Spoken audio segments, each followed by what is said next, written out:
2023년 마지막 수요일 예배입니다. 오신 여러분들을 주님의 이름으로 환영합니다. 말씀을 함께 봅니다. 이사야 66장 1절, 우리 찾으신 분은 함께 봉독하겠습니다. 여호와께서 이와 같이 말씀하시되 하늘은 나의 보좌여 땅은 나의 발판이니 너희가 나를 위하여 무슨 집을 지으랴. 내가 안식할 초소가 어디랴. 아멘. 이사야 34번째 시간입니다. 자, 오늘은 새하늘과 새 땅 제목으로 세 번째 시간입니다. 하나님은 이사야를 통하여서 우리에게 무엇을 보여주고 싶어 하실까? 하나님은 이미 이사야를 세우시고 나서 오늘까지, 아니 주님께서 이 땅 가운데 임재하시는 그날까지 이사야에게 전했던 말씀이 우리에게 전달될 것이라고 하는 것을 알았을까요? 몰랐을까요? 알았다라고 하는 게 답이죠. 그러면 이사야를 통하여 하나님은 우리가 무엇을 붙잡게 되기를 원할까? 이런 생각을 우리가 꼭 해 보아야 합니다. 자, 오늘은 제가 이사야 66장을 읽다가 그 첫 말씀에 꽂혔어요. 여호와께서 이와 같이 말씀하시되라고 하는 이 말에 꽂혔어요.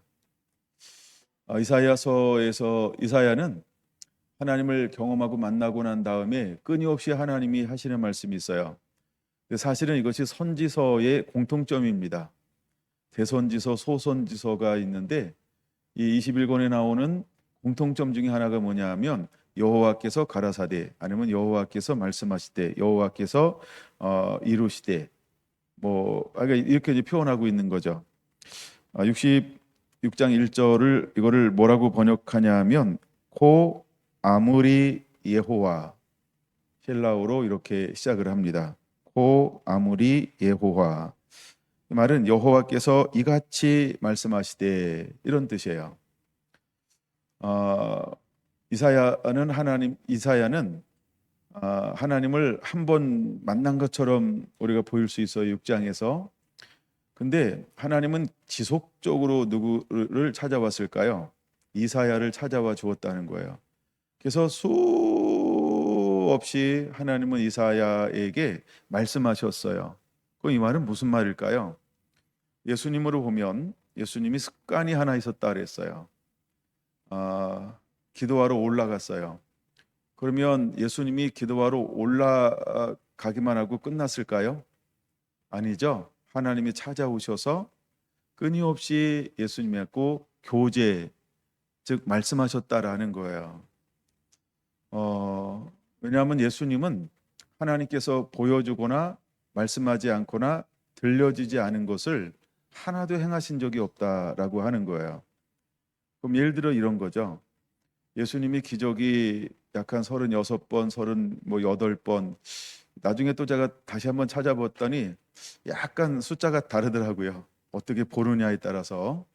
자, 정확한 숫자는 그게 중요하지 않지만 대략 한 36번의 기적을 행했다. 그러면 예수님이 기적을 행할 때마다 예수님이 자의로 한 걸까? 하나님이 그것을 하라고 보여주시고 들려주시고 말씀하신 건가? 우리가 어떻게 봐야 할까요? 하나님이 가라사대. 그렇죠? 예수님은 하나님이 보여준 것, 가르쳐준 것, 하라고 한 것만 행하셨다라는 거예요.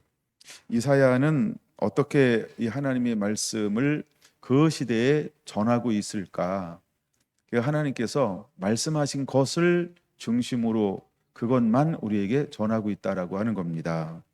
그러면 이제 오늘을 살아가는 저와 여러분들도 어떻게 우리가 하나님의 기쁨이 되고 어떻게 순종하여서 다시 오실 주의 길을 예비할 수 있을까?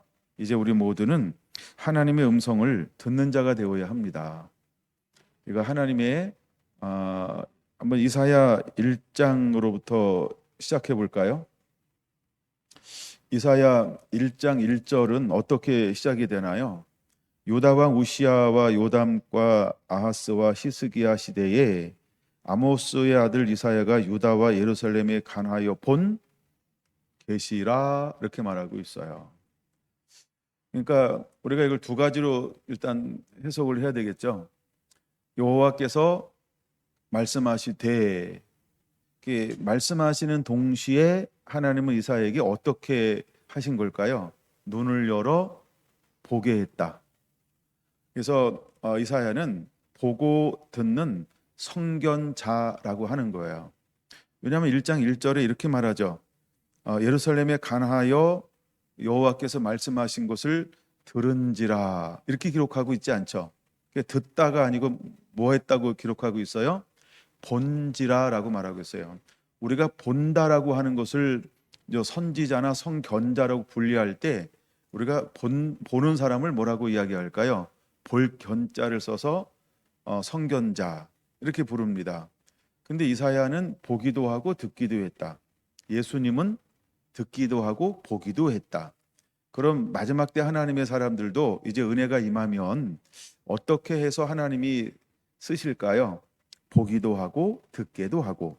그래서 우리 안에 보는 자, 그다음에 듣는 자 두 가지가 다 회복될 거라는 거예요. 우리 안에 이런 은혜들이 임하게 되기를 원합니다. 제가 요즘에 세계 뉴스를 뭐 여러 가지 이제 그냥 우리가 뭐 예를 들어 뭐 전쟁 치면 전쟁에 관한 거 계속 나오죠.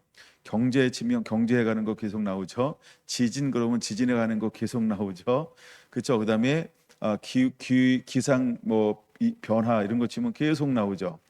요즘에도 뭐 호주라든가 그렇죠. 저 인도라든가 또 미국이라든가 이럴 때 막 또 우리나라도 마찬가지죠. 지지난주에 100mm 이상의 비가 왔다.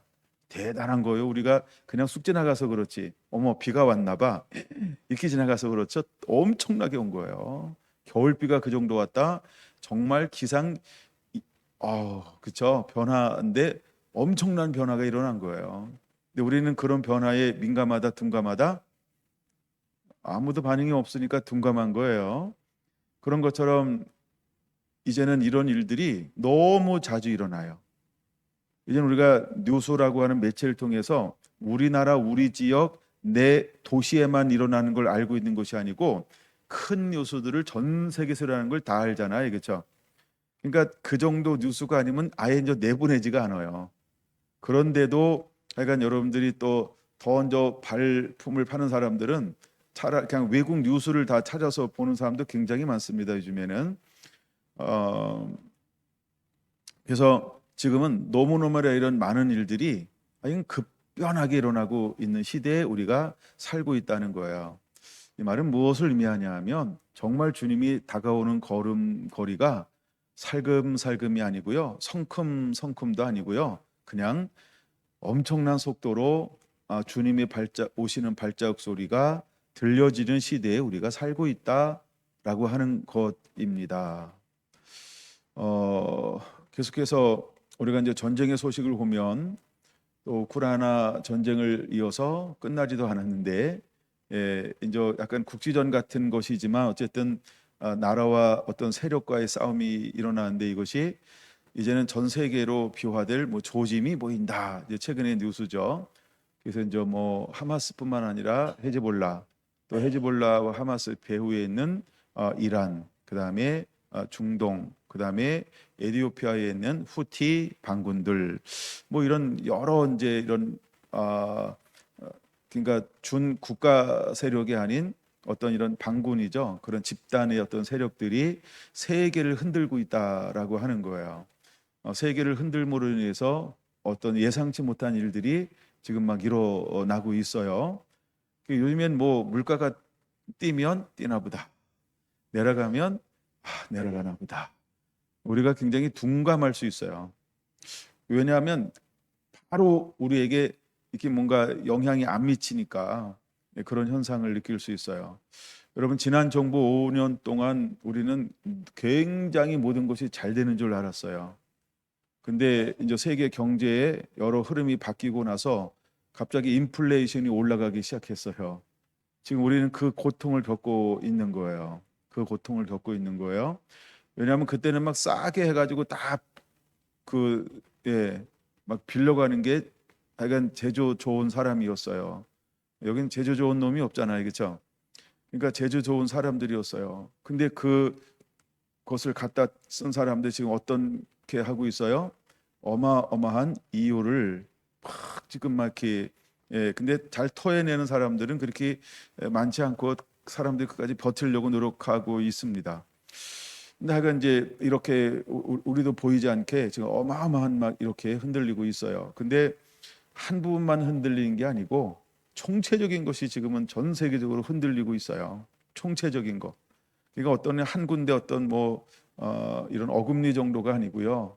잇몸 전체가 흔들리는 거죠. 세계 경제가 약간 그런 변화도 있고요.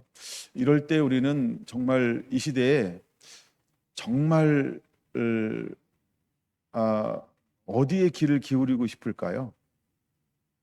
그러나 똑같습니다.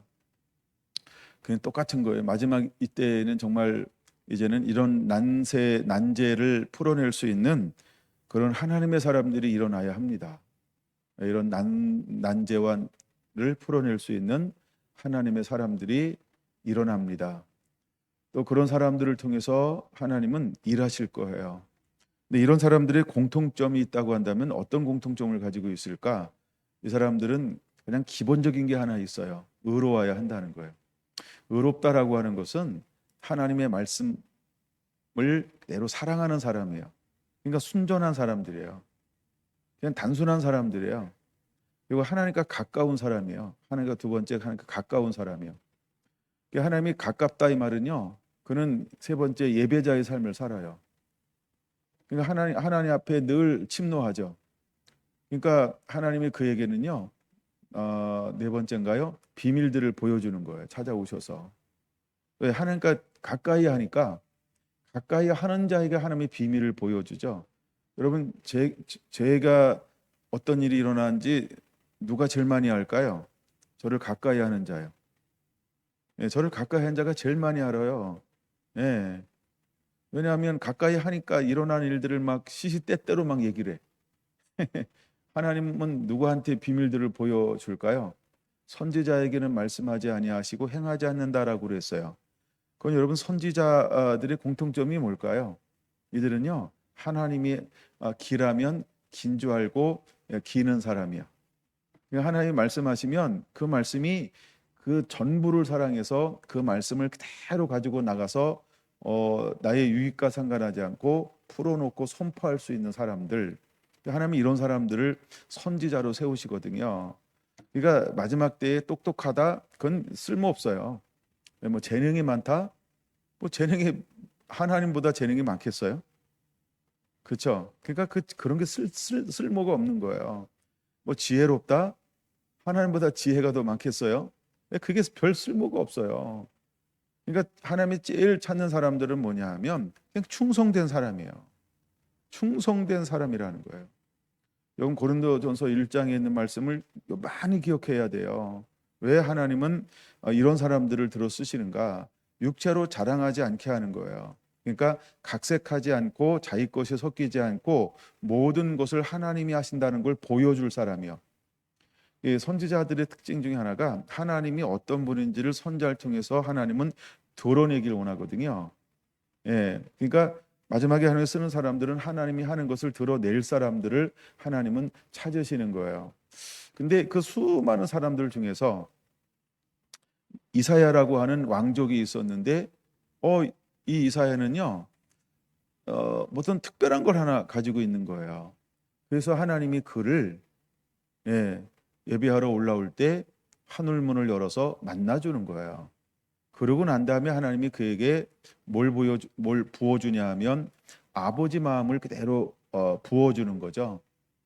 근데 아버지 마음을 부어줬는데 여러분 잘 보세요.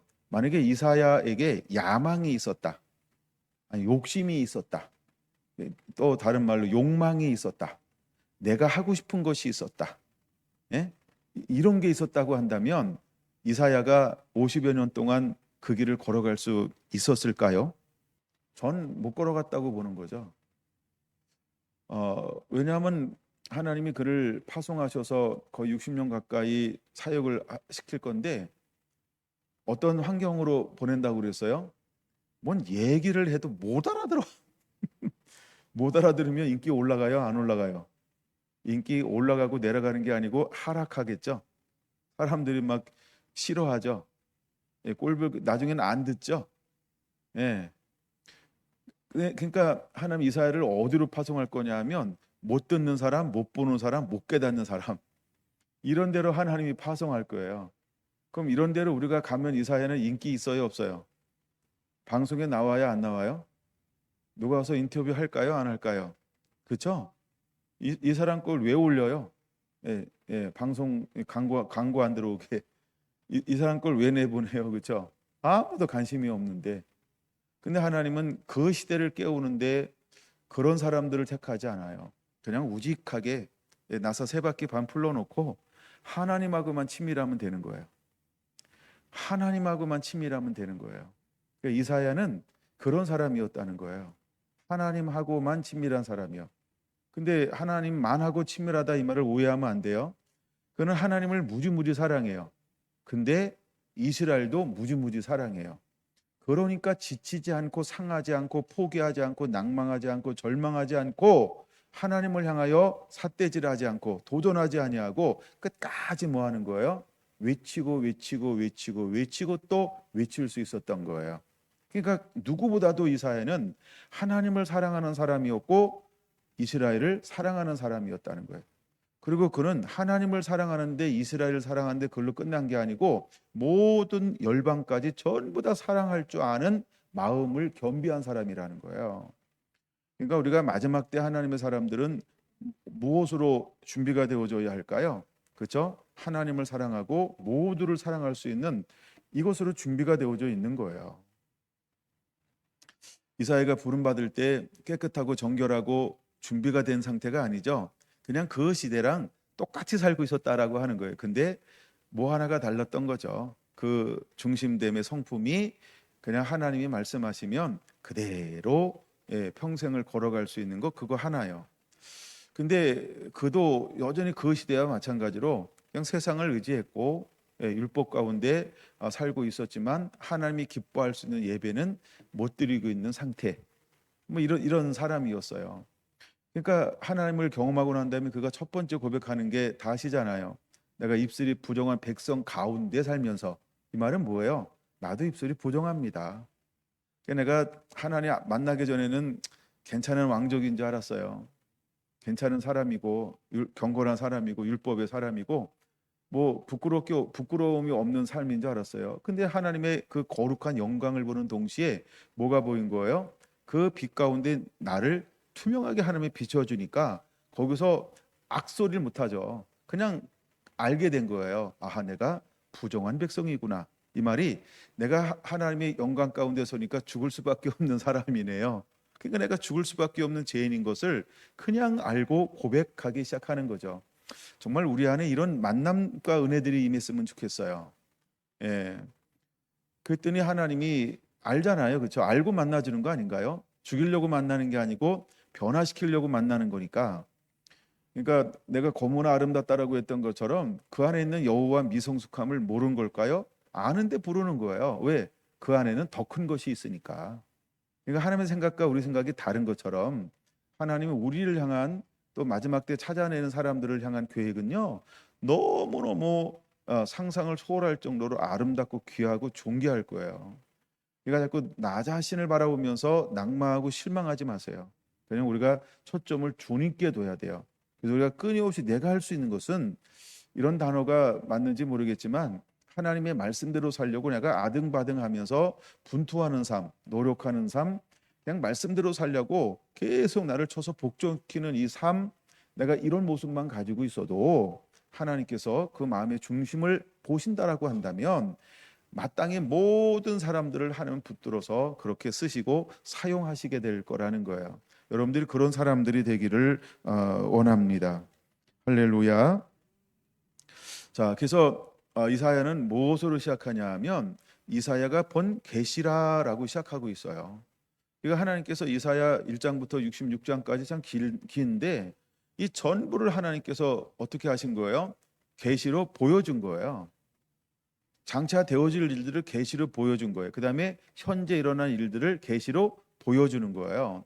그리고 그때마다 하나님께서 뭐 하신 거예요? 개입하셔서 하나님이 말씀하신 거예요. 야, 이 경우는 이런 거야. 야, 이 경우는 이렇게 해. 야, 이 경우는 이렇게 선포해. 야, 이것은 이런 거야.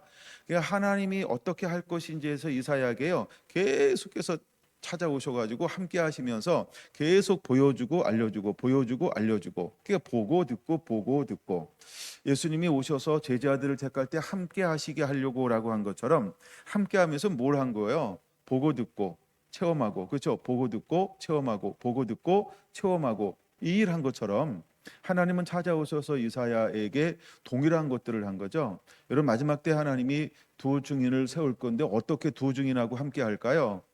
여러분과 임마누엘이라는 말을 쉽게 생각하면 안 돼요. 하나님은 구원받은 자는 함께 하는 거예요. 에덴의 축복은요 함께 누리는 거예요. 근데 이제 우리가 에덴의 축복을 함께 누리고 있는 그런 사람이어야, 그런 신앙이어야 한다는 것입니다. 하나님이 그 일들을 행하실 겁니다. 자, 1장 2절 읽기 시작하지 않나요? 하늘이여 들으라, 땅이여 귀를 기울이라. 여호와께서 말씀하시기를 이렇게 말하고 있어요. 그러니까 본 계시인데 그 계시를 첫 번째 열어가는데 뭐라고 말하고 있어요? 여호와께서 가라사대 이렇게 시작하는 거예요. 여호와께서 말씀하시되라고 말하는 거예요. 코 아마르 예호와 이렇게 시작하는 거죠. 그러니까 하나님께서 이사야에게 말씀을 하고 있는 걸 기록하고 있어요. 10절 같이 볼까요? 너희 소돔 간원들아 여호와의 말씀을 들을지어다 라고 말하면서 여호와의 말씀을 들을지어다. 18절 볼까요? 여호와께서 말씀하시되 오라 라고 말하면서 이제 여호와께서 말씀하심을 그대로 기록하고 있어요. 20절 볼까요? 너희가 거절하여 배반하면 칼에 삼켜지리라. 여호와 입의 말씀이니라 하면서 이 앞까지 말했던 모든 것이 전부 무엇인 것을 이사야는 우리에게 선포하고 있나요? 이것이 내가 지어낸 게 아니고 내가 하고 싶은 말을 한 게 아니고 이것은 나에게 하나님이 주신 말씀이라는 거예요.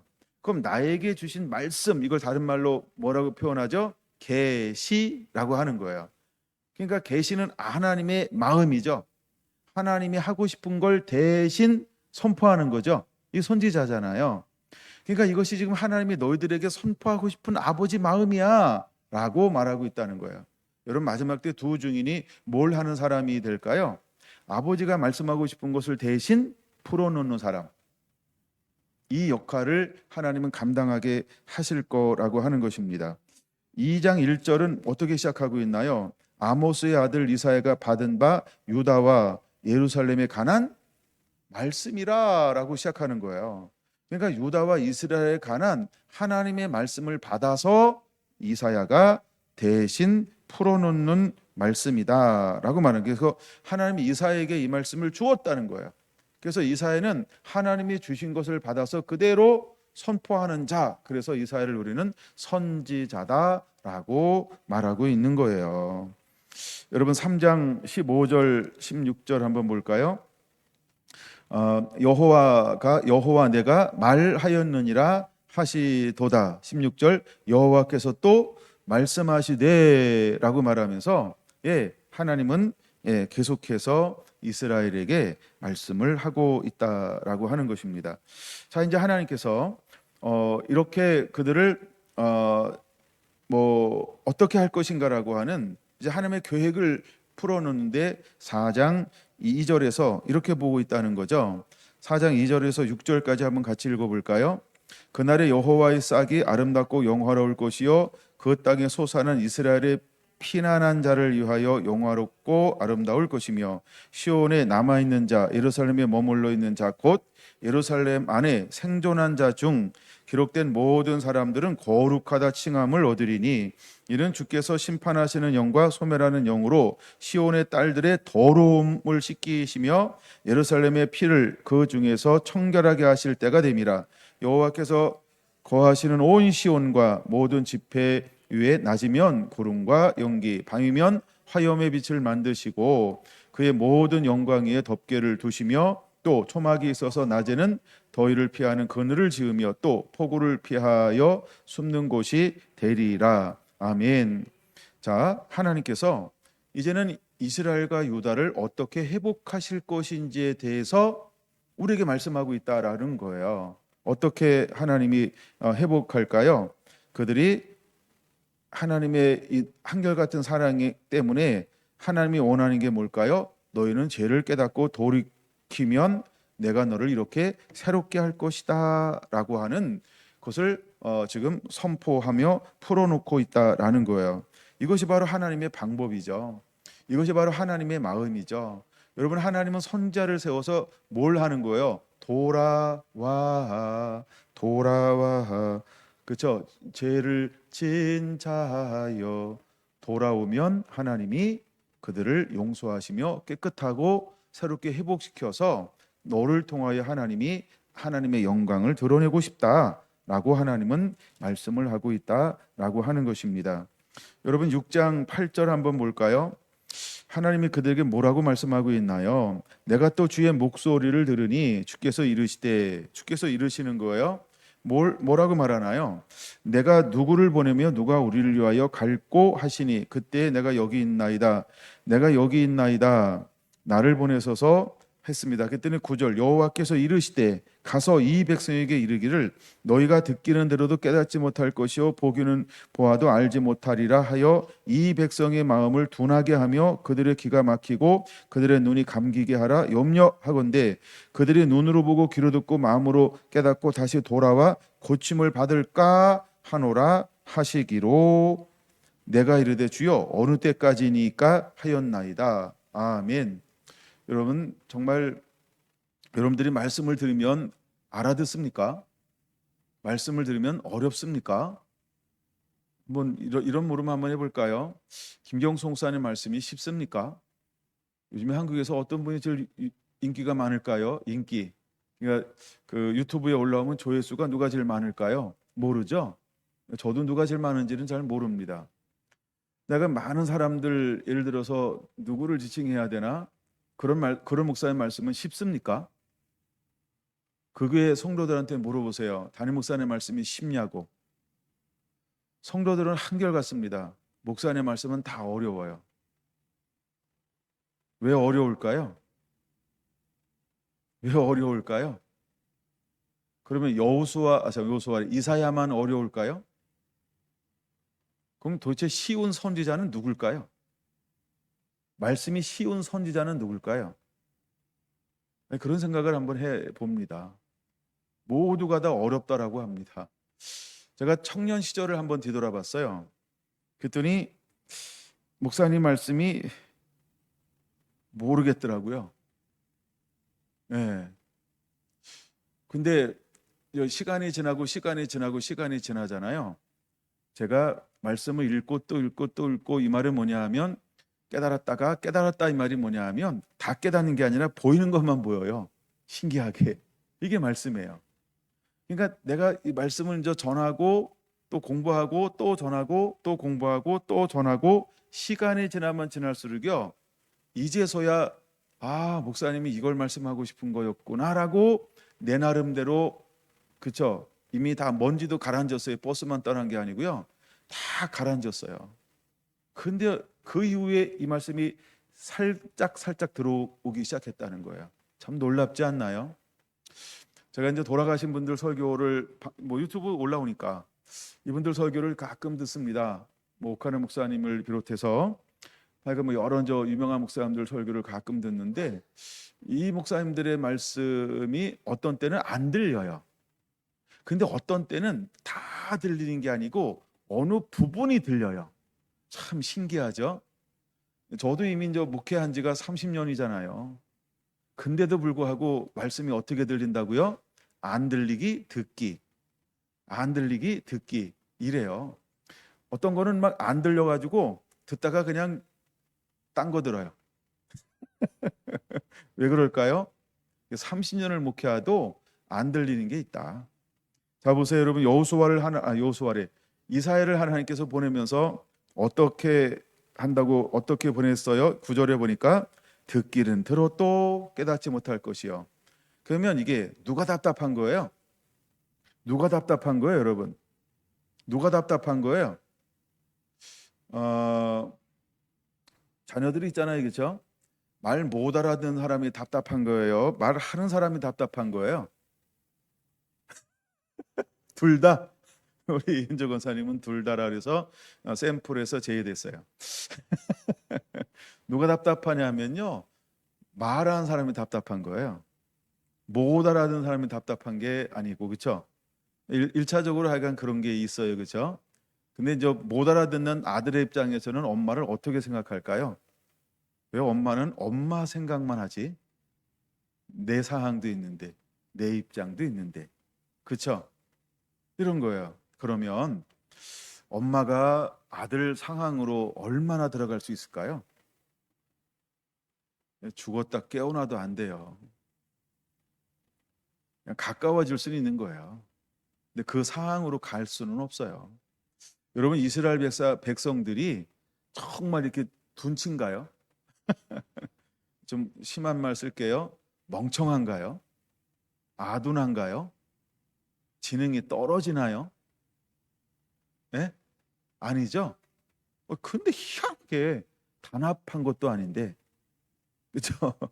아니, 이사야가 어려운 말 썼을까요? 외국어 썼을까? 외국어 썼을까요? 아니면 랩으로 했을까? 아니, 똑같은 국산말로 했을 거고, 그렇죠? 똑같은 문화에서 살면서 같은 언어로 말했을 텐데도 불구하고, 하여간 이사야가 가서 하나님의 말씀을 전하면 사람들이 어떻게 한다고 하나님은 이미 알고 있어요. 못 알아들을 것이다, 이렇게. 음, 그래서 하나님 이렇게 말하는 거예요. 제가 마태복음 13장을 보면서 두 번 기록되어져 있는데, 귀 있는 자는 들을지어다. 여러분들이 기도할 것이 하나 있어요. 하나님, 나의 귀를 열어 하나님의 말씀을 듣게 하여 주옵소서. 그럼 언제 들릴까요? 말씀이. 언제 말씀이 들려요, 여러분? 내 상황에 딱 맞는 거 그것만 들리죠? 안 들리나? 그러니까 듣고 싶은 것만 들리잖아요. 안 듣고 싶은 건요, 안 들려요. 우리 사랑하는 아내한테 저에 가는 거 물어보세요. 우리 남편은 뭐만 듣냐고.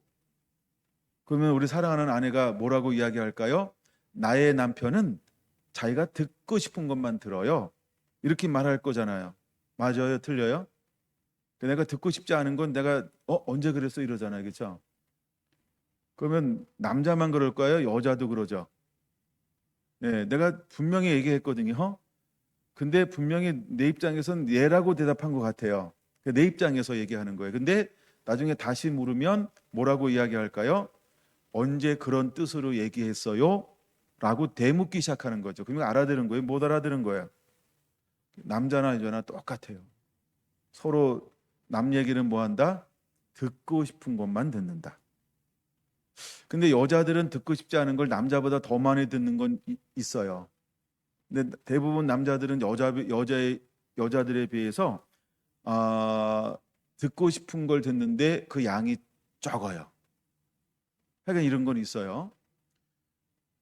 그래서 여러분, 우리가 듣는다라고 하는 것이 이렇게 힘들고 어려울 수 있어요. 우리도 동시대에 살잖아요. 자, 그럼 우리가 이제 말씀 앞에 있어요. 여러분, 우리가 똑같은 어떤 영화를 봤다. 그럼 영화를 듣고 감상문을 써요. 다 똑같을까요? 다 다를까요? 왜 다를까요? 듣고 싶은 걸 들어서 그런 거예요. 우리가 꼭 뭐 한 시간 뭐 반짜리를 봐서 너무 길어서 부분만 쓴다. 그러면 5분짜리 보고 느낀 거 한번 적어보라고 그럴까요? 같을까요? 다를까요? 같은 것 같은데 비슷한 거죠. 비슷한 것 같은데 다르다는 거예요. 왜 그럴까요? 우리가 듣는 게 다 달라요.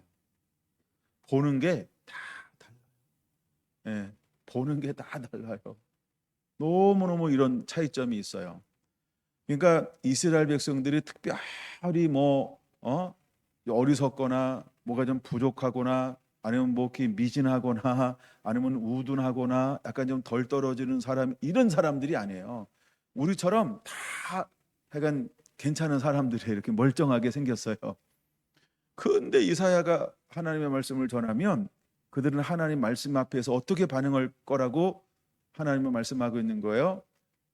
듣지 못한다, 보지 못한다, 깨닫지 못한다. 그러니까 오늘날 우리가 복음을 가지고 나가면 사람들이 우리 말에 얼마나 경청할까요? 우리 이미 말하잖아요. 복음 전도 잘 안 돼요라고. 이 말은 뭐냐면 사람들이 관심 없어요라는 얘기랑 똑같은 거죠. 내가 아무리 기적을 얘기하고 표적을 이야기하고 이적을 얘기해도 내가 필요성이 생기지 않으면 사람들이 듣는다 안 듣는다? 안 듣는다예요. 제가 오늘 생전 처음 만나는 사람하고 통화를 했어요. 그래서 이제 자녀 이야기를 쭉 하고 본인의 삶을 이야기하는데 그때부터 막 기름 부음이 임하기 시작하는 거예요. 그래서 이제 한참 이렇게 교제하고 기도를 해줬어요. 내가 하여간 뭐 그런 은혜가 갑자기 막 임하는 거예요.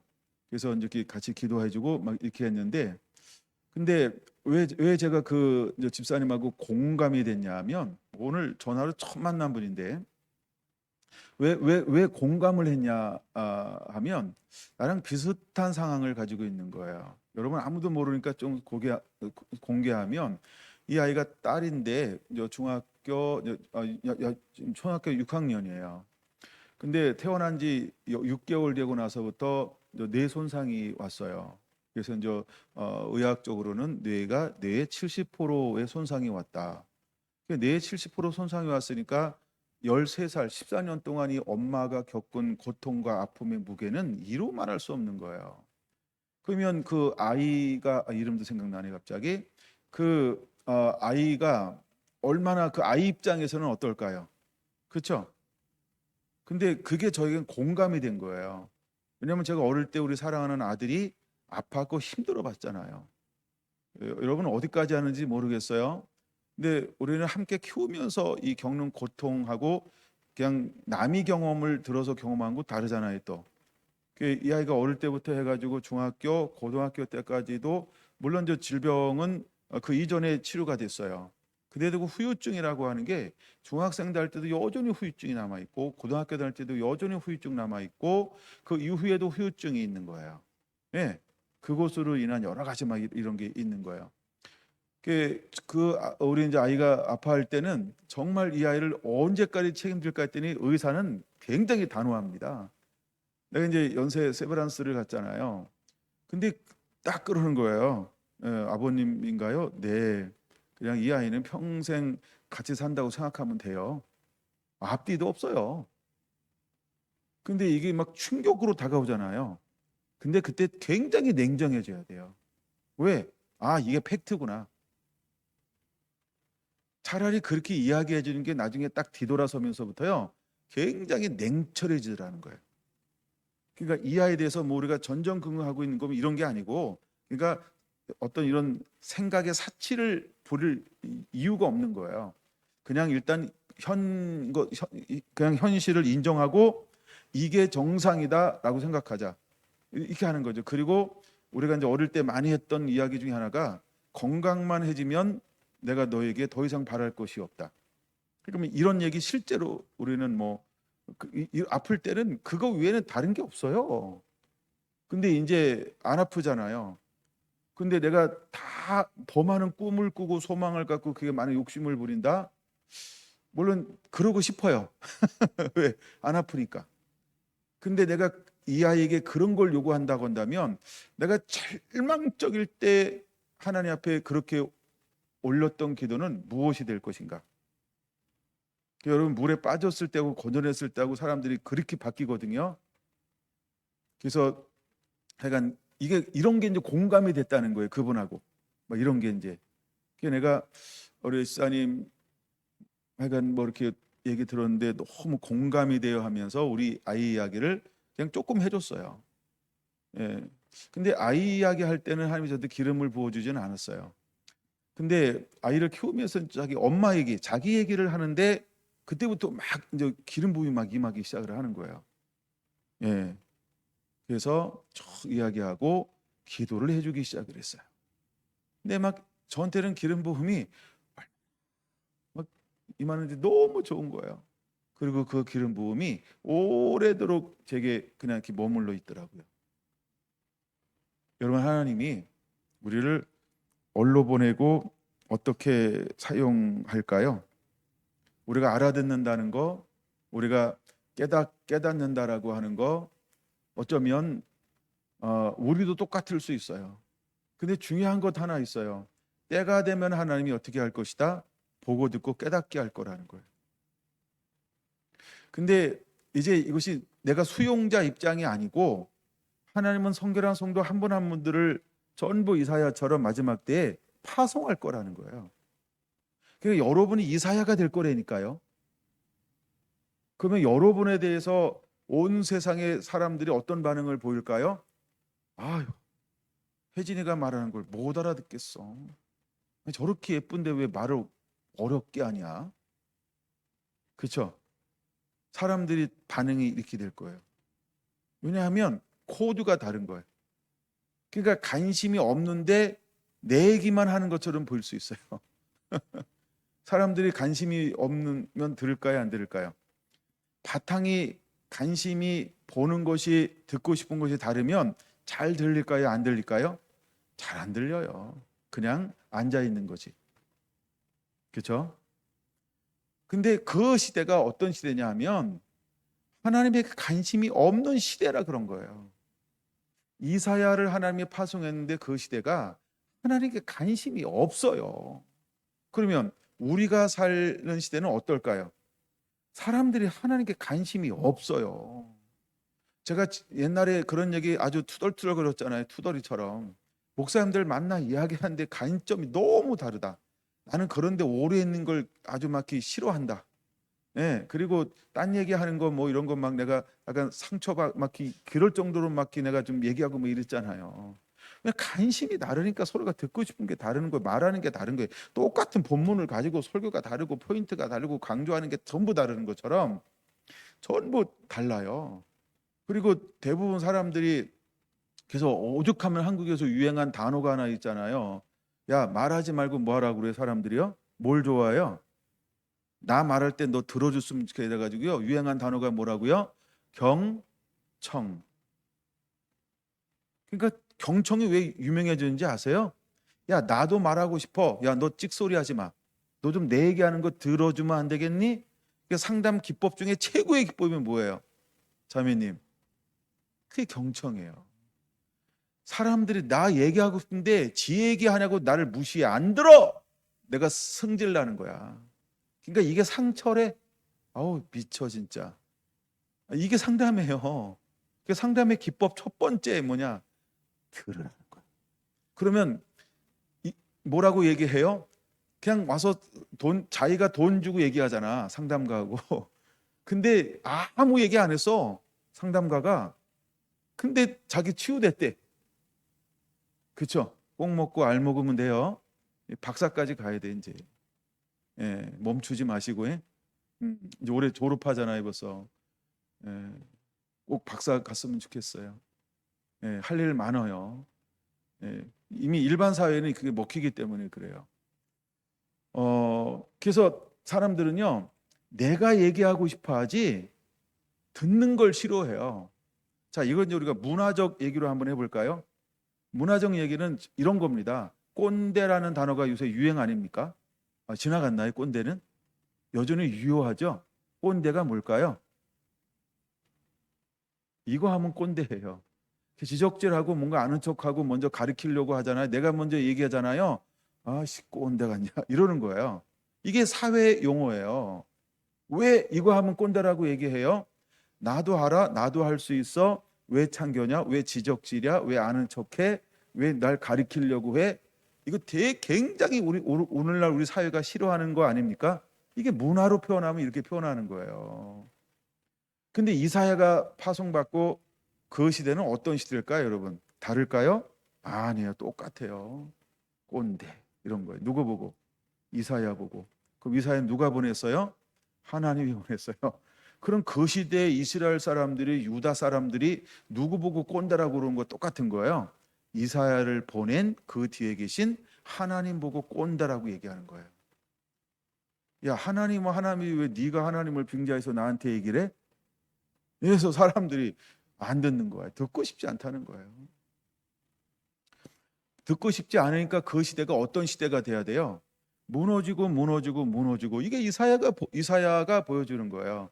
야, 너 그러면 진멸할 것이다. 너 그러면 망할 것이다. 내가 너에게 진노할 것이다. 내가 이방인대로 너를 심판할 것이다. 이거 얘기한 거예요, 하나님이. 이게 이사야서 전체예요. 근데 그 시대에 하나님을 향하여, 이사야를 향하여 그 시대는 어떻게 그를 받아들였어요? 문화적으로 어떻게 받아들였다고요? 이사야는 뭐였다고요? 시작. 꼰대. 그렇게 하고 싶지 않아요? 다시 한번 해주세요. 문화적인 언어입니다. 그 시대 이사야는 사람들이 뭐라고 표현했을까요? 시작. 대구도 다 하신 거죠? 안 보인다고 딴 생각하면 안 되는데, 나 혼자 하면 날 꼰대가 되고 같이 하면 같이 되는 거예요. 우리 서울 센터도 같이 하셔야 돼요. 자, 그러니까 우리가 그럼 여러분 사람들이 싫어하잖아요. 요새 그런 단어를. 그렇죠? 그러니까 듣기만 하는 걸 싫어하고 그다음에 누가 가리키는 걸 싫어하는 시대가 됐잖아요. 그러면 오늘날만 그러냐는 거예요. 언제도 그랬다는 거예요? 이사야 때도 그랬다는 거예요. 여러분 거의 3,000년 가까운데 그때도 그랬다는 거예요, 여러분. 예? 지금만 그런 게 아니고 그때도 그랬다는 거예요. 그러면 잘 보세요. 오늘날 우리가 지금 딱 바라보면 사람들이 누구 말 듣는 걸 좋아하는 시대입니까? 이미 말했잖아요. 안 듣기 시대라고. 그래서 요즘에 가장 유행하는 언어는 여전히 경청하는 거예요. 상담의 가장 1순위가 뭐냐면 들어주세요. 그러면 혼자 말하다가 자기가 스스로 다 치료됩니다. 이게 결국 박사학위 마지막 논문 한 줄인 거예요. 다른 건 기법이고 접근법이고 그걸 어떻게 유도해 놓을 것인가 이런 걸 하는 거고 결국 결론은 그거예요.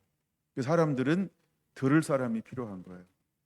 근데 하나님 이사야를 보내면서 어떤 사람에게 보내냐고 하면 못 듣는다. 야, 나 못 알아듣겠어. 그다음에 못 깨닫는다. 이렇게 말하는 거예요. 그럼 한번 보세요. 우리가 이제 밭의 비유를 하는데 결국은 우리가 못 알아듣는다 그러면 씨가 심겨지는 거예요? 안 심겨지는 거예요? 안 심겨진다. 무슨 밭일까요? 길짝밭이요. 그러니까 그 시대의 대부분의 사람들이 어떤 심령의 상태를 가지고 있는 거예요? 말씀이 떨어지는데 못 깨달으니까 새가 날라와서 가져간다. 그러니까 그들 안에 생명이 있어요, 없어요? 생명의 씨가 있어요, 없어요? 생명이 있는 거예요, 없는 거예요? 여러분 예수님 시대가 어떤 시대인 거예요? 너무나 많은 사람들에겐 실제로는 생명이 없어요. 근데 그들에게 물어보세요. 제사장한테 물어보세요. 당신 생명이 없지? 이러면 그렇죠? 불경죄로 아마 잡혀갈 거예요. 그 사법권을 가지고 있으니까. 예. 오늘날 목사님들 보고 똑같은 얘기예요. 당신은 성경을 모르시네요? 이러면 얼굴 안 붉힐 목사님이 몇 명 될까요? 이거 불경죄로 다른 게 옮겨야 될지 모릅니다. 그런 거예요. 근데 예수님은 밭 비유를 하면서 밭이 우리 마음이라 그랬잖아요. 씨앗은 하나님 말씀이라 그랬잖아요. 새는 막이라고 그랬잖아요. 그러니까 하나님의 말씀을 떨어졌는데 말씀에 반응해요, 안 해요? 너무나 많은 사람들이 못하는 거예요. 이게 예수님 시대의 사람들이었어요. 여러분 이사야만 생각하면 안 돼요. 예수님 시대도 똑같았어요. 그럼 이제 우리 시대는 어떨까요? 우리 시대는 어떨까요? 요즘에 이제 우리 시대를 어떻게 표현하고 있냐면 말씀의 홍수 시대라고 표현해요. 그 말을 좀 바꿔야 되는데 왜냐하면 홍수가 지면 먹을 물이 있어요, 없어요? 먹을 물이 있어야 되는데 이게 아이러니한 거 아닌가요? 물은 많은데 무슨 물은 없어요? 먹을 물이 없어. 그러니까 오늘을 일컬어서 교회를 뭐라고 표현하고 있어요? 용어 중에 하나가 말씀의 홍수 시대다 이렇게 표현하잖아요. 말씀의 담배 시대다 이러면 얼마나 좋아. 근데 이게 교회가 만들어낸 용어예요. 교회가. 근데 이걸 저 같은 사람이 유행을 시켰을까요? 아유, 여러분 나가보세요. 제가 말한 거 유행된 거 있나? 한 개도 없어요. 그러니까 이거는 다른 멀쩡한 사람들이 유행시킨 거예요. 근데 그러면 그들은 도대체 무슨 생각하고 홍수란 단어를 썼을까요? 그들 분명히 말씀을 전하거나 가르칠 텐데 그러면 자기 빼고 딴 사람 얘기한 거죠. 나는 먹을 것을 전하는데 딴 사람은 먹지 못할 홍수를 내보내고 있다. 이렇게 표현하는 거거든요. 그렇죠? 스스로가. 그러면 이 시대에 여러분 우리가 이사야처럼 사람들이 들을까요? 못 들을까요? 못 듣고 못 깨닫고 못 본다는 거예요. 그럼 언제까지 이렇게 하겠냐라고 이제 보여주고 있는 것이 이사야 전체예요. 점점점 주님이 가까이 올 때 반드시 이런 현상이 일어날 건데, 근데 언제까지냐? 때가 있다라고 하는 거예요. 그래서 하나님이 못 듣고 못 깨닫고 못 보니까 그 시대에 대해서 심판할 것이다, 멸할 것이다, 진노할 것이다, 하나님이 그렇게 선포하신 거예요. 근데 그래서 그 이방 세력들을 통해서 하나님이 그들을 전부 어떻게 하는 거예요? 때로는 연단과 고난의 풀무 가운데 집어넣는 거죠.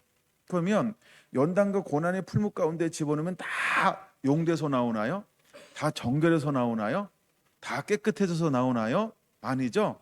예, 살아날 사람 사라지고 없어질 사람 없어지고 죽을 사람 죽고 멸망할 사람 멸망하고. 그래서 이 6절 13절에 보면 이렇게 표현하고 있지 않아요? 그 중에 10분의 1이 아직 남아있을지라도 이것도 황폐하게 될 것이요. 그러니까 10분의 1이 남아도 이것도 황폐하게 된다는 거예요. 결국 뭐만 남게 될까요? 결국 뭐만 남게 되는 거예요? 거룩한 씨가 이 땅에 구루터기니라. 여러분 마지막 때 그 속에서 살아남는 사람들이 있다는 거예요. 여러분 어떤 사람만 살아남아요? 거룩한 씨. 어떤 사람만 살아남아요? 여러분 거룩한 씨입니까?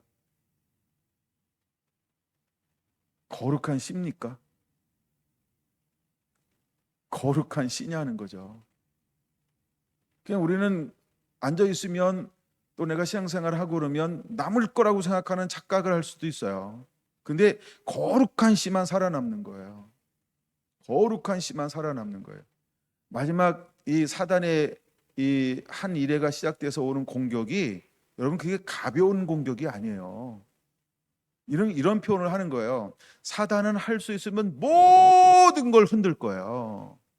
사단은 할 수 있으면 모든 걸 미혹할 거예요. 여러분 성경을 이미 우리는 보아서 알고 있잖아요. 그게 내게도 이런 일이 있을 거라고 그걸 적용을 안 해서 그럴지 모르지만 일단은 아담이 죄가 있는데 넘어진 거예요? 없는데 넘어진 거예요?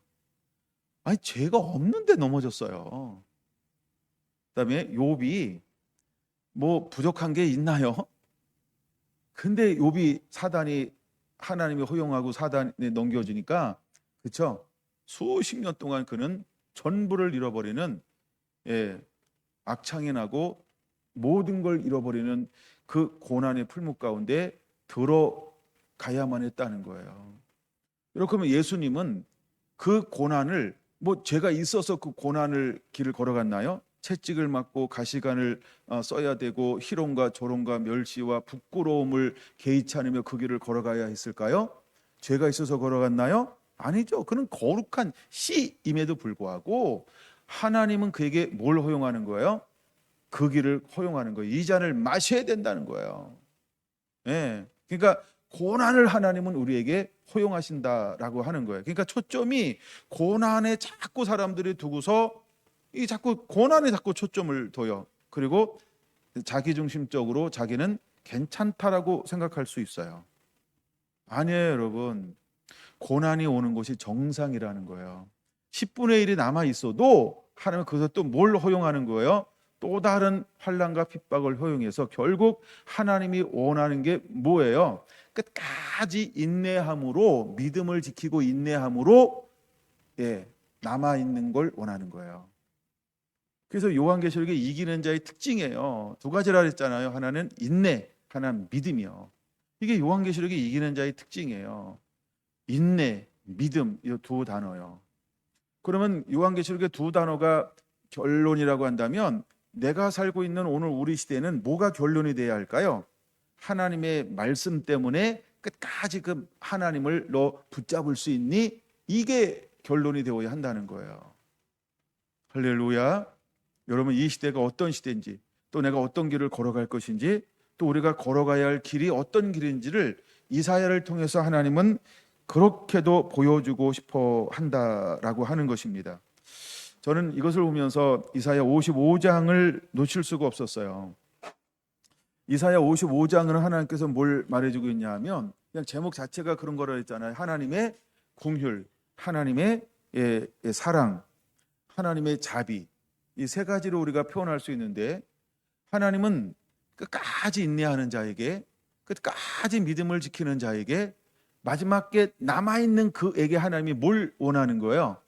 거룩한 씨에게 하나님은, 거룩한 씨는 어떤 걸 가지고 있냐는 거예요. 그는요 여전히 하나님을 향하여 뭐 할까요? 목말라 하고 있다는 거예요. 그는 여전히 하나님 한 분만을 향하여서 배고픔을 가지고 있다라고 하는 거예요. 이것이 끝까지 남아있는 자를 향한 하나님의 마음이라는 거죠. 여러분가 하나님을 목말라 하는 것, 하나님만 배고파하는 것, 하나님에게만 굶주려 있는 것, 이것이 마지막 남아있는 거룩한 씨의 특징이라고 하는 거예요. 그는 그 어떤 곳에서도 마음을 나누지 않아요. 마음을 나누지 않는다, 이 말은 뭐냐 하면 주인을 다른 걸로 삼지 대체하지 않는다는 거예요. 이 사람은 주인을 오직 예수님만이 주인이에요. 다른 걸로 주인을 대체하지 않아요. 여러분, 예수님이 불렀던 제자들은 가룟 유다 위에는 다른 곳으로 예수님을 대체한 사람이 아무도 없다는 거예요. 여러분, 그들이 어떤 사람이라고 그랬어요? 경건한 사람이고 의로운 사람이었다는 거예요. 그냥 무시하고 무식하고 무지한 사람이 아니고요. 제가 사도행전 4장 있는데 그들이 고백하잖아요. 이들이 도대체 학문 없는 범인으로 알았다가 도대체 이들이 저 말하는 걸 들어보니 내가 이해를 못하겠다. 내 생각엔 저들이 배우지 않은 사람이고, 그러니까 이거예요. 자기 생각에 빠진 거죠. 그게 무식하다라고 생각한 거예요. 이 사람들은 배우지 않았다고 생각한 거예요. 이 사람들은. 근데 저들이 기탄 없이 말함을 보고 깜짝 놀라는 거예요. 뭐에 깜짝 놀랄까요? 자기가 깨달은 걸 가지고 그대로 선포하는데, 때가 돼서 하나님의 성령의 역사가 그와 함께하는 동시에 그 말이 뭐가 됐어요? 그 말이 열매가 되어서 맺혀지기 시작을 하더라는 거예요. 하나님이 마지막까지 존재하는 의인들은 때가 되면 그렇게 하실 거라는 거예요. 그래서 하나님은 마지막에 거룩한 의인, 이 사람을 쓸 수밖에 없어요. 왜냐하면 고린도 전서에 말하는 것처럼 자라나게 하시는 분 오직 하나님이라는 거예요. 내 능과 내 힘으로 하는 게 아니고, 사도 바울도 고백하잖아요. 내가 지혜로 하지 않는다고. 그냥 성령의 나타남과 능력으로 한다라고 고백하잖아요. 마지막 하나님의 쓰실 사람들은 그렇게 해서 들어 쓰시고 사용하시게 될 거라고 하는 것입니다. 여러분, 이렇게 하나님이 우리를 들어 쓰시고 사용하실 것입니다. 이사야 8장을 보면 이런 말이 있습니다. 8장 15절인데요. 많은 사람들이 그로 말미암아 걸려 넘어지며 부러질 것이며 덫에 걸려 잡힐 것입니다. 이러한 일들이 실제로 이제 마지막에 일어나게 될 거예요. 8장 11절 여호와께서 강한 손으로 내게 알려주시며 이 백성의 길로 가지 말 것을 내게 깨우쳐 이르되 13절 만군의 여호와 그를 너희가 거룩하다 하고 그를 너희가 두려워하며 무서워할 자로 삼을지니라. 그 성소가 되시리라. 여러분, 우리가 하나님이 이제 우리 삶 가운데 무엇이 되게 해야 하는지를 보여주고 있는 말씀입니다. 근데 그 말씀을 통해서 하나님이 이제 하나님 어떤 분인지를 이사야의 삶을 통해서 또 우리의 사역을 통해서 하나님은 드러내실 거라고 하는 것입니다. 그래서 하나님께서 우리는 연약하지만 하나님은 여러분 모두를 우리에게 그분은 강한 손으로 우리에게 임하실 거예요. 그래서 우리가 막 선포할 때 하나님이 수많은 사람들을 깨우치는 그런 은혜로 사람들을 변화시키게 될 거예요. 근데 우리가 가야 할 길은 어디로 가야 할까요? 바로 구장이라는 거죠. 여러분, 예수님이 어디서 일어나는지를 또다시 예견하고 있는 말씀이 구장이에요. 예수님이 어디에서 사역을 시작하냐는 거죠. 갈릴리에서. 근데 갈릴리가 어떤 지역이냐는 거예요. 흑암의 갈릴리라고 누가복음은 말씀하고 있다는 거예요. 근데 하나님은 어디에서 예수님의 첫 사역을 계획하고 있냐 하면 멋지고 환영받는 곳이 아닌 흑암 속에서 예수님이 가장 많은 사역의 삶을 머무르게 될 거라는 거예요. 우리가 이미 알고 있는 것처럼 예수님의 3분의 2는 어디에서 머물렀다? 갈릴리 주변에서 머물렀다는 거예요. 근데 갈릴리가 어떤 지역이냐는 거예요. 이미 제가 이것을 여러 번 강조했기 때문에 여러분들은 다 알고 있잖아요. 그 땅은 흑암의 땅이고 어둠의 땅이라고 하는 거예요. 거기에는 4절에 말하고 있는 것처럼요, 멍에가 있고 채찍이 있고 막대기가 있는 땅이라고 하는 거예요. 근데 예수님의 사역의 3분의 2, 너무나 많은 기적과 표적과 이적과 하나님의 나라를 선포한 거, 그 다음에 제자들의 대부분을 어디서 불렀을까요? 그렇죠? 갈릴리 출신들이라고 하는 거예요. 여러분, 우리가 살고 있는 지역이 어둠이다, 여러분에게 인기 없다, 내 말에 관심이 없다, 나를 쳐다보지도 않는다, 우리가 어떤 변화도 없다, 그게 무슨 상관이에요? 여러분이 말씀에 온전히 순종하고 있다고 한다면 하나님 반드시 여러분을 들어 쓰시고 사용할 거라는 거예요. 그러니까 우리의 초점은 어디에 있어야 할까요? 베드로가 사도행전 10장에 고백하고 있는 것처럼 나는 한 번도 율법에서 먹지 말라고 한 걸 먹은 적이 없다, 이 말이 뭐예요? 그는 율법을 지키는 사람, 즉 경건한 사람이었다는 거예요. 그러니까 하나님을 기쁘게 하는 사람이었다는 거예요. 최소한 자기가 깨닫기 전에 그는 그도 율법으로는 경건한 사람이었다는 거예요. 여러분, 그 말 너무 멋있지 않나요? 그럼 우리가 그냥 이름도 없이 빛도 없이 지금 이 시대를 살아갈 때 여러분, 우리는 어떤 삶을 살고 있어야 할까요? 그런 삶을 살고 있어야 할 줄로 믿습니다. 그러면 하나님이 가장 어두운 곳, 가장 캄캄한 곳, 가장 죄가 많은 곳, 가장 사역하기 힘든 그곳에서 하나님이 사람들을 익힐 거라는 거예요. 어쩌면 우리가 이 환경에 사는 것 대단히 감사한 거 아닌가요? 경주라는 지역 너무 감사하잖아요, 그렇죠? 옛날에 많이 얘기했잖아요. 지금도 똑같아요. 경주에서 한다는 사람들이 일반적으로 뭐라 그래? 거기 힘들죠? 이러잖아. 왜? 여기 어두운 곳이라고 다 인정하잖아. 여기는 캄캄한 곳이라고 다 사람들이 이렇게 인정하잖아. 여기는 정말 힘들 텐데. 근데 그것도 우리가 교단이 어디라고요? 성결을 가지고는 더 힘들 텐데. 와. 여러분이 모르지만 많은 사람들이 우리 이야기를 들으면서 깜짝깜짝 놀라는 거예요. 그 사람들은 그냥 다 어렵고 힘들다고만 보는 거예요. 근데 이곳에서 하나님이 은혜 주셔서 와우, 이런 사역을 해요? 이렇게 섬길 수 있어요? 와, 이렇게 하나님의 은혜를 주고 있어요? 여러분, 이거에 대해서 사람들이 그래도 조금은 인정하는데 거기서 끝. 근데 우리는 사람에게 인정받는 게 아니에요.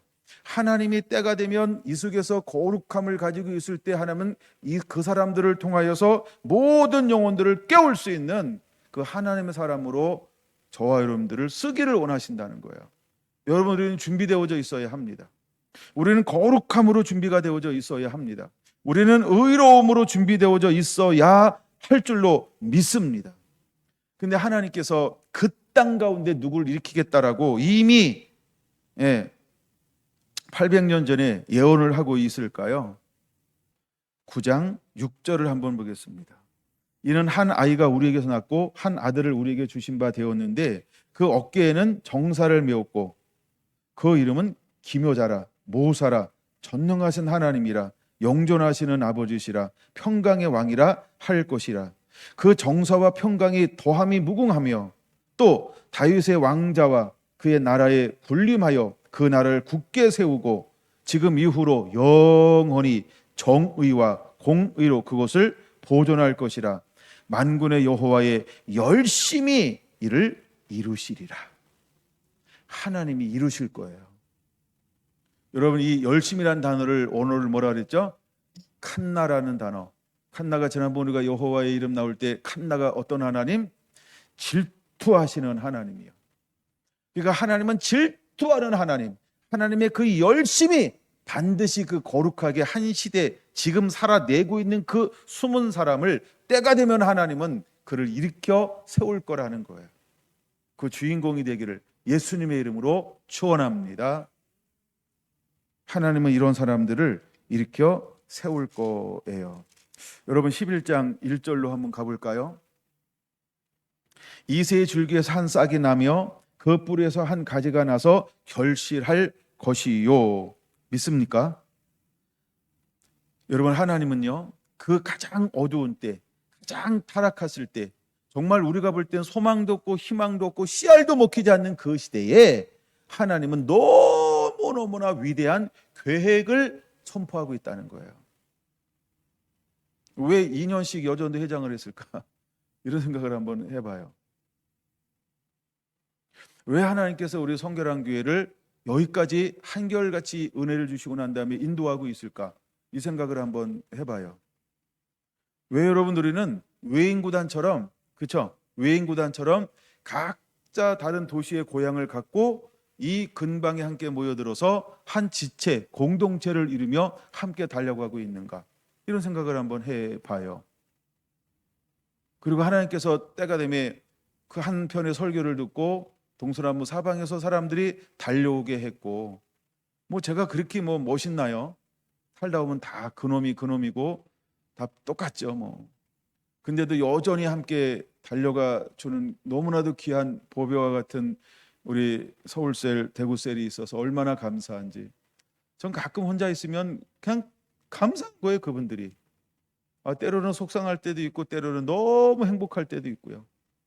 근데 속상한 것보다는 그 행복이 그냥 그 속상함을 전부 덮어버리는 거예요. 이게 뭔 은혜인가? 뭘 하려고 하는가? 그러니까 내가 지금 머리로 뭘 이거 하세요 저거 하세요 막 이렇게 하지 않는 게 있어요. 왜? 뭐 주님이 나보고 뭘 하라고 안 줘, 다른 생각을. 그러니까 그냥 있는 그대로를 포용하고 받아주는 거 하는 거예요. 있는 그대로를 받아주고 포용하는 거예요. 예.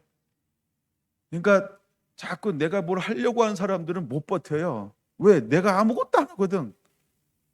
근데 그냥 아무 생각 없이 붙어 있으면요 다 잘 됩니다. 다 잘 되는 걸 경험하게 될 거예요. 여러분들이 자꾸 스스로 용쓰고 힘쓰고 하려고 하니까 그러면 힘들어져요. 제발 부탁입니다, 여러분. 그냥 아무것도 하지 마세요. 그러면 너무 편안한 거예요. 예, 대구가 아무것도 안 하는 건 내가 하라고 한 거 하는 게 아무것도 안 하는 거예요. 예, 대구는 막 내가 사역하라고 허용을 하니까. 예, 오늘도 어느 분이 이제 새로운 분을 한 분 이렇게 교회를 소개시켜 줬어요. 그래서 그 목사님이 우리 교회에 와서 같이 한번 이렇게 기도해 줬으면 좋겠다. 너무 감사한 거예요. 예, 그래서 가라고 그랬어요. 그래 해야지, 그렇죠? 얼마나 멋있어요. 얼마나 굶주림과 피로가 있으면, 그렇죠? 예, 이 기도팀을 초청해서 자기 교회 한번 다윗 장막을 어떻게 하는지 보여주고서 이제 그럴 거 아니에요. 우리 교회 이런 다윗 장막을 좀 세워줬으면 좋겠다. 이런 하나님의 임재와 영광이 우리 교회도 머물렀으면 좋겠다. 뭐 그런 갈망과 사모함들이 있는 거 아니에요. 근데 하나님께서 이런 크고 작은 사역을 통해서 대구셀 한 분 한 분들은 사역과 섬김에 대한 수많은, 그렇죠, 연습을 하게 하고 그 연습이 끝나는 거 실제잖아요. 어떤 면에서는 실제잖아요. 여러분 지금 5년 동안 대구에 이렇게 셀에 왔다 간 사람이요 수십 명이나 돼요. 근데 거기에 낭만과 절망한 사람의 숫자보다는 어떤 사람들이 많을까요? 아무도 오늘 대구셀에 안 나왔네. 은혜 받은 사람이 훨씬 많잖아요. 그래요 안 그래요, 대구셀 여러분? 집에서 아멘 좀 하세요. 웃고만인지 모르겠어요. 그럼 이게 장난인가요? 그렇죠? 너무 감사하고 위대한 거 아닌가요? 아닙니까? 저는 이런 일을 작게 보지 않습니다. 실제로. 네. 이건 어마어마한 일들이 그들을 통해서 하나님이 하고 있는 거예요. 왜? 그들은 모여서 뭘 하기로 원하니까? 예배하기를 원하니까요. 그 예배하기를 원하니까 예배하라고 그랬어. 그러니까 예배만 하면 되는 거야. 그 이상 뭐 많은 것들, 예, 하여간 하고 있는 거예요. 그거 하고 있는 게 그냥 쉬는 거예요. 그거 하고 있는 게 쉬는 거예요. 그리고 하나님이 정말 우리를 통해서 하고 싶은 일을 이제 하나님께서 말씀해 주실 때는요, 그것 때문에 하나님이 다른 거를 하라고 말씀하실 거예요. 저는 그걸 믿습니다. 여러분, 서울에서 여기 내려오는 게 결코 쉬운 일이 아니에요. 제가 그분들이 떠난다고 할 때 나는 말릴 재간이 실제로 없어요. 처음부터 내려오는 걸 내가 반대했어요. 나에 대한 인기는 6개월 지나면 다 식는다. 사람이 감정이 후루룩 올라왔다가 식는데 6개월도 내가 많이 잡은 거지. 감정이 올라왔다가 식는 데는요, 굉장히 냉정합니다. 만날 땐 반가워도 헤어질 때는요, 그쵸? 얼마나 썰렁한지 몰라요. 다 그런 거 아닌가 뭐? 입학할 때는 막 가슴 설레임 가지고 다 수건 달고 입학하잖아요. 졸업할 때 나 졸업 안 할 거야 이러고 분 있어요? 이제 올해 누가 졸업하는데, 그죠? 석준인가? 석준이가 졸업 안 한다고 막 그럴까요? 그렇죠? 아니면 시온이가 졸업 안 한다고 그럴 거야? 뭐 중학교 가는 건 겁나지만 졸업하는 건 시원할 거예요. 제가 그런 거예요. 정말 올 때는 오셨지만 갈 때는 뭐 이게 방법이 없어요. 방법이 없어요. 내가 여러 개 해봤는데 안 돼서 그냥 그런 거예요. 근데 그 열정을 가지고 한결같이 함께 해주는 저분들이 얼마나 귀한지 모르는 거예요. 아니, 목사가 귀하게 생각하면 귀한 거예요. 그냥 귀한 거예요, 그분들이요. 이걸 나보고 하라고 해보세요. 저 안 합니다. 안 하는 게 아니라 못 합니다, 여러분. 장로님은 하실 수 있을 것 같기도 한데, 반응이 없어서 일단 물음표로 놔두겠습니다. 이인순 권사님 하실 수 있나요? 이인순 권사님은 반응이 있었어요. 나는 못해 이러고. 그래 근데 하여간 그렇게 하나님께서 여기까지 오시게 만든 거예요. 여러분, 우리 안에 똑같은 얘기입니다. 조바심만 없으면, 조바심만 그냥 가장 기본적인 것만 하고 있어도 하나님은 대구셀 어마어마하게 쓰잖아요. 막 경주셀 가장 기본적인 것만 하고 있어도 하나님께서 어마어마하게 쓰잖아요. 아니, 우리에게는 서울셀이 있는 것 자체가 이게 어마어마한 하나님의 영광을 드러내고 있다니까요. 이제는 서울에서 와 이것 때문에 저기 아무도 딴 말 못하게 됐잖아요. 이미 게임 끝. 그렇죠, 회장님? 게임 끝났잖아요. 서울에서도 오는데 뭐 포항이 뭐야 이러고 아무 말 못하는 거야. 저기 처음에 구미에서 오셨는데 서울에서 오는데 구미 1시간 40분 이거 아무것도 아니게 됐어요. 3시간 4시간도 되는데 이러고. 그 다음에 이제 우리가 서울 비전센터를 세울 때 공식적으로 막 세웠잖아요. 교단 안에서 공식적으로 그 지방에 탁 찾아가면서 인사하고 또 막 이렇게 그냥 자동적으로 소문나서 알려줬잖아요. 지금도 만나면 계속 저한테 첫 번째 묻는 게 뭔지 아세요? 서울 비전센터 잘 되냐고. 그럼 제가 뭐라고 이야기할까요? 네, 잘 되고 있습니다. 그냥 모이기만 하면 잘 되는 거예요. 뭘 다른 걸 해야 잘하는 게 아니고요. 왜? 그러니까 그 한마디로 이미 뭐 하는 거예요? 서울세르는 하나님께 무한 영광을 올리고 있는 거예요. 그냥 거기 전초기지 같은 게 하나 있는 거예요. 원래 전초기지는 뭘 하는 게 아니야. 그냥 왔다 갔다 근무만 서면 돼. 가끔 근무 설 때 졸기도 해도 괜찮아요. 우리도 군대에서 근무 쓸 때 다 그렇게 했어. 안 돌아본 사람이 어디 있겠어요. 다 졸고 막 그러다가 누가 발자국 소리 나면 안 잔 것처럼 깨어 있고 막 멀쩡하게, 또 걸리면 얼차례 받고 막 이런 거고 그런 거지. 그러니까 뭘 하려고 하면 힘들지만 그냥 그 자리를 묵묵히 지키고 있는 것 자체가 지금은 최고의 영광이다. 아멘. 하나님이 기름 부어주는 이유가 있는 것 같아요. 이 얘기할 때. 그러니까 대구셀 이야기할 때도 하나님 굉장히 좋아하시던데, 하나님은 우리에게 그 일을 하라는 거예요. 저는 이 이사야서 9장이 한번 하나님께서 이렇게 비침을 주고 난 다음에 이 잊을 수 없는 말씀이 된 게 9장이었어요. 그 전에는 한 번도 9장에 대한 비침을 얻은 적이 없으니까 9장에 이런 말씀이 있는 것도 몰랐어. 근데 9장을 몇 년 전에 깨닫게 하고 난 다음부터는 이게 얼마나 내게 그렇게 다가오는지 몰라요. 네? 9장이요. 아하, 예수님도 어디서 성령이 어디로 이끌어 가셨다? 여러분, 성령이 처음에 성령 딱 받고 어디로 이끌어 갔다고요? 광야로 왜 이끌어 갔어요? 내가 금식이다. 좀 경고라도 해야 점심도 배불리 먹고 갈 텐데 경고도 안 하고 광야로 이끌어 가지고요. 예, 그때부터 40일 가끔 하나님이 우리에게 경고하지 않고 데려가실 거예요. 그때 예, 금식을 하는데 아무 말씀도 안 해가지고 점심도 못 먹고 아침도 못 먹었을지 몰라. 근데 바로 세례받자마자 얼른 데려갔다고요? 광야. 그리고 그때부터 뭐 하라고 명령했어요? 야, 금식이야. 제일 뻘쭘했던 분이 누굴까요? 예수님. 아침에도 든든히 먹고 올 걸 이런 생각했을지 몰라요. 근데 이제 40일 하고 또 사탄에게 극렬한 시험을 받았어요. 그리고 성령에 이끌려서 어디로 가요? 갈릴리. 근데 갈릴리는 어떤 땅이라고요? 이방인의 땅과 같은 지역이 갈릴리였다는 거예요.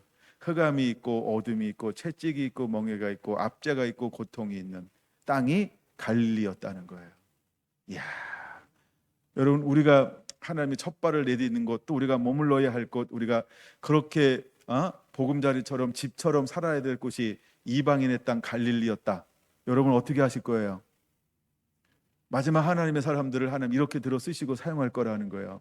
그러니 우리 안에 하늘 소망 위에는 다른 것이 있으면 스스로 지치고 낭망하고 절망할 수 있어요.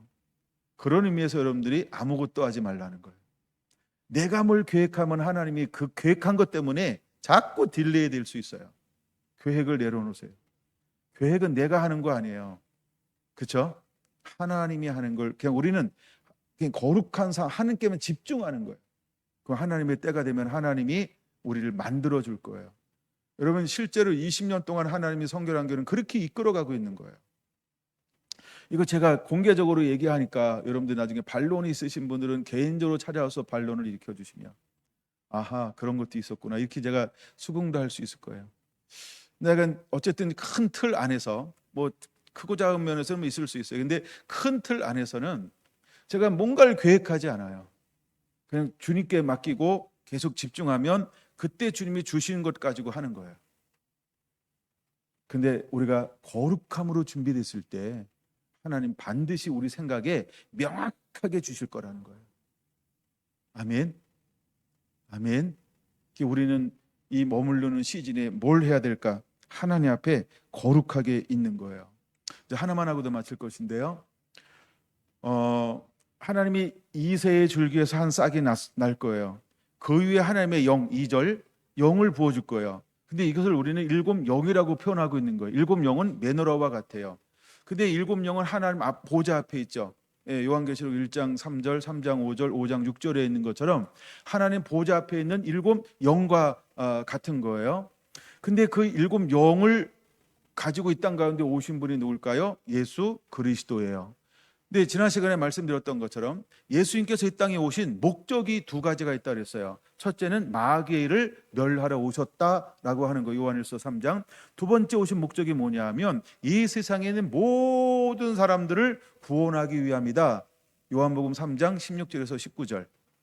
이 땅에 있는 모든 사람들을 구원하기 위해서 오신 거예요. 그럼 하나님께서 저와 여러분 성결한 교회를 하나님께서 일으켜 세우신다고 하면 그 이유와 목적이 무엇일까요? 동일하다는 겁니다. 첫째, 마귀의 일을 멸하는 거예요. 그리고 둘째, 대부분과 대추수를 이룰 사람을 하나님이 세우시는 거예요. 그러므로 사랑하는 성결한 성도 여러분, 여러분들은 마지막 때 대부분과 대추수를 위해서 준비된 그 영광을 담는 그릇으로 살아내고 있어야 한다는 거예요. 할렐루야. 그러니까 뭘 하는 게 아니고 나를 거룩하게 만드는 거예요. 그냥 말씀에 자꾸 순종하는 삶을 끊임없이 살고 있는 거예요. 그거면 족하지 않을까요? 여러분, 그거 하면 뭔가 좀 성이 안 차요? 그냥 하나님이 나를 마음껏 쓸 수 있도록 내가 빈 그릇처럼 거룩한 깨끗한 그릇으로 나를 빚어지고 있는 것, 그러면 참 좋을 텐데. 하나님이 우리가 그런 사람들이 되기를 원하고 있다는 겁니다. 그러고 난 다음에 오는 게 뭐냐 하면 12장에서 예배 회복이에요. 그리고 난 다음에 오는 게 뭐냐 하면 예배 회복을 하나님이 가져다 주는 겁니다. 하나님의 영광이 온 땅에 가득하기를 위해서 하나님이 4절 12장 4절 이렇게 말하잖아요. 그날에 너희가 또 말하기를 여호와께 감사하라. 그의 이름을 부르며 그의 행하심을 만국 중에 선포하며 그의 이름을 높이 하라. 여호와를 찬송할 것은 극히 아름다운 아름다운 일을 하셨음이니 이를 온 땅에 알리게 할지어다. 시온의 주민아 소리 높여 부르라. 이스라엘의 거룩하신 이가 너희 중에 크심이라 할 것임이라. 할렐루야. 이와 같은 예배가 회복되어지는 거예요. 사랑하는 성결한 성도 여러분, 이제 여호와께서 말씀하실 때 하나님이 이것을 회복하라고 저와 여러분들을 부르신 거예요. 오늘 준비한 것 중에 반만 나눴어요. 나머지는 이제 또 내일 모레 이어서 나누겠습니다. 기도하겠습니다.